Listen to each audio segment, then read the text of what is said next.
tekan tombol subscribe, tekan tombol like, tekan tombol share. Kalau kamu mengkaji Wahhab secara serius, itu kajilah seperti saya ini, bahwa hukum itu harus dibenturkan dengan fardul masalah, dengan pengandian masalah. Misalnya begini, kalau ada hewan ketabrak truk jago, tentu kita diskusi ayam jago, karena kalau ayam kecil kan gak eman, kelepek-kelepek meh mati. Cara pikirannya sampean ini yang anak-anak Fathul Wahhab itu boleh disembelih apa enggak? Tanpa disembelih pun pasti 1 menit lagi mati, atau setengah menit lagi mati. Karena dia kejat-kejat hanya prosedur kematian, memang syaratnya harus kejat-kejat. Tapi kan dia sudah tidak punya hayatun mustaqirrah. Kalau kamu pas musyawarah Fathul Wahhab itu disembelih halal apa haram? Tidak, sampean jawab saja, enggak usah sungkan, enggak usah jawab. Ini ada Gus Makmur, ada Gus Wahim. Halal apa haram? Cara pikirannya Syekh Zakaria Al-Ansori, bajuri itu haram karena dia tidak punya hayatun mustaqirrah. Oke, haram. Karena yang dikatakan penyembelian adalah menghilangkan nyawa karena penyembelian, sementara ini tanpa disembelih sudah mati. Tapi pertanyaannya gini, tapi nanti kalau disisir dari bab tabdzir, masa kewan jago larang mubadzir?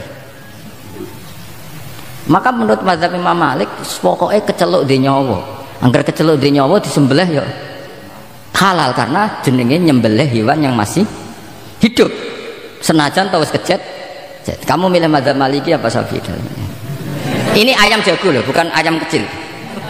Karena kalau yang kecil kan ikhlas, itu kan seperti kepiting, banyak kiai ngaramkan kepiting, yang keberatan banyak karena kepiting besar. Tapi ketika yuyu diharamkan nggak apa-apa, kecil saja.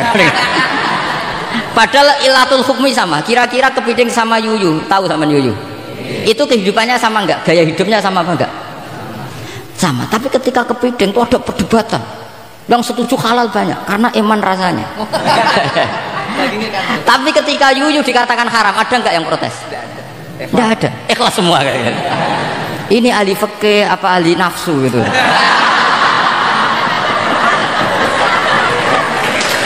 Jadi apa debat itu akhirnya nggak mutu kan? Coba kehidupannya kepiting sama yuyu itu sama apa enggak?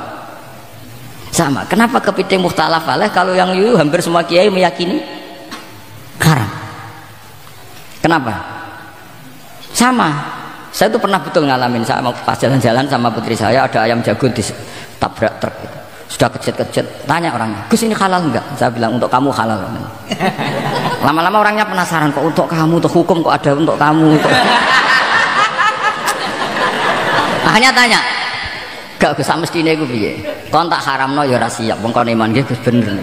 Ya misale cara jenengan, aku kiai kurang pegawean tapi mangan pitik kejet-kejet. Tapi ini logika ya, logika yang dibangun fikih. Fikih itu kalau bangun kaidahnya gampang. Fikih itu gampang sekali karena sesuai fitrah manusia.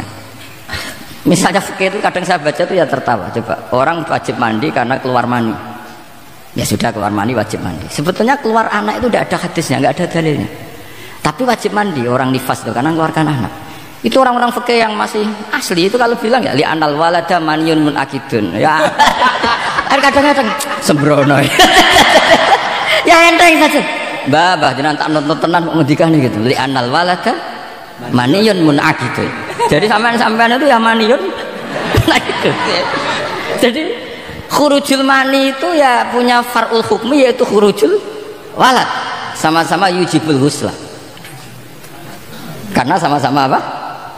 Maniyun batin mbah tak nonton tenan kok terus ini ngajak guyon apa piye gitu.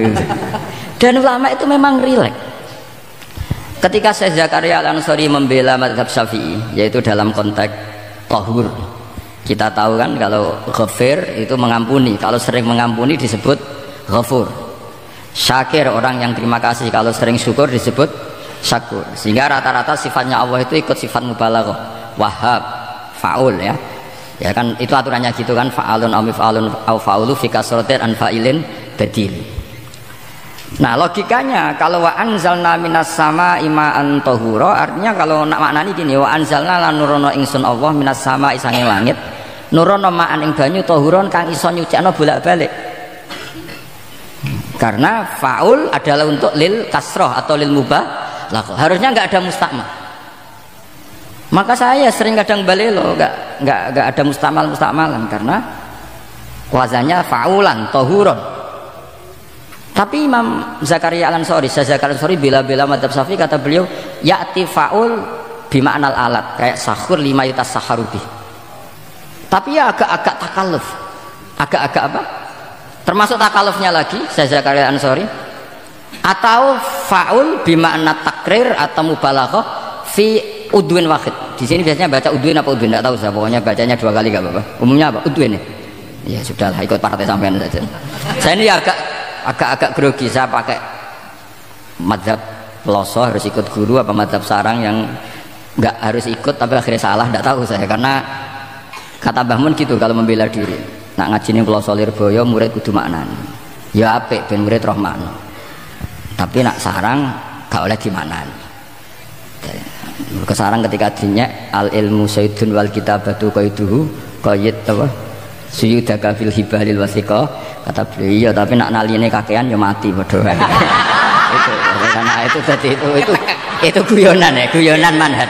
Ini sudah saya sama ini koalisi yang baik.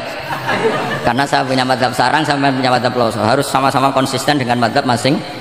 Nanti di mahsyar nanti kita ketemu. Siapa yang ahli Fathul Wahab, siapa yang ahli Bako.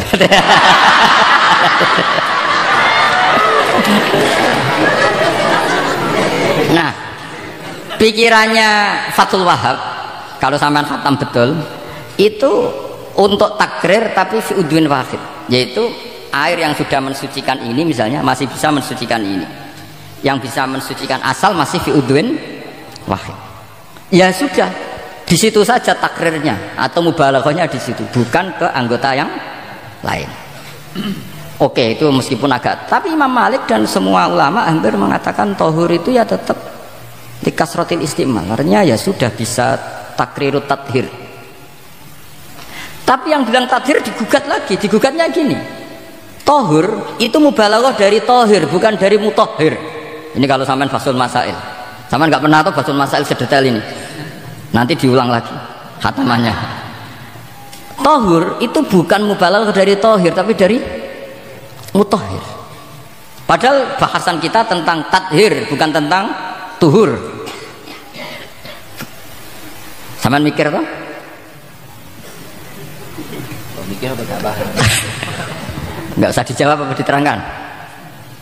Apa ngaji lagi aja, nggak usah boyong dulu.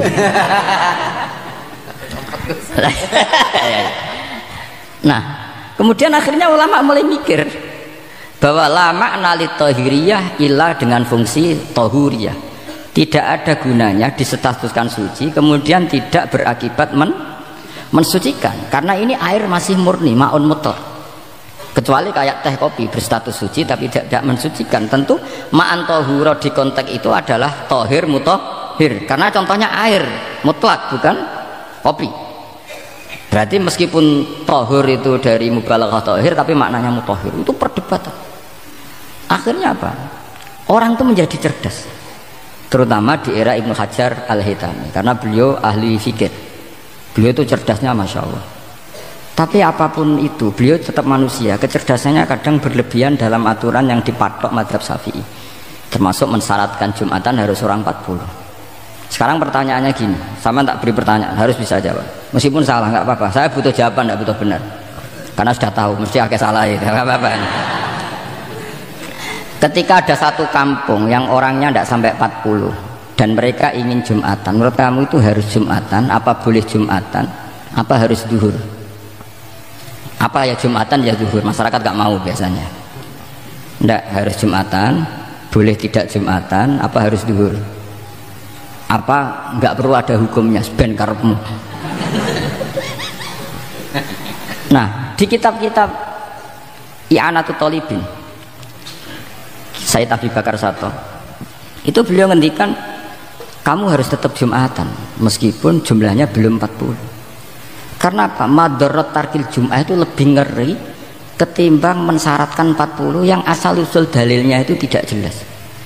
Imam Ahmad bin Hanbal kalau ditanya apakah Jumatan harus 40, itu ghadiban sadidan, marah besar. Lam yarid fil adat nasun, nggak ada dalam adat Jumat dan nas. Imam Syafi'i itu hanya asumsi, biasanya wong 40 mesti ono waline. Tapi potongan-potongan gini meskipun sebanyak ini kan enggak, sampean menjamin enggak kalau ada 200 orang ada walinya ini? Dulu itu 40 orang pasti ada walinya, sekarang buat 1000 enggak ada jaminan ada wali. Dulu itu ada 2 wali, yang satu rokok, dikritik sama yang enggak rokok. Mosok pangeran dikebuli katanya karena tapi wali rokok ini ahli tauhid. Allah laisa bimakanin katanya. Saya tidak tahu ini tadi ya kacau. Wali itu kalau sudah debat itu bener mana? Yang satu Gusto wali kok rokokan pangeran kok dikebuli, yang satu bilang apa? Allah laisa bimakanin. Itu saya teruskan. Jadi perdebatan di fikih itu sebetulnya semuanya itu rasional. Karena fikih dibangun di bawah qaidatul fikih, qawaidul fikih dan usul fikih. Dan semuanya itu muktabas atau multamas atau makhud min Rasulillah sallallahu alaihi wasallam. Sekarang saya tekan tombol subscribe, tekan tombol like, tekan tombol share.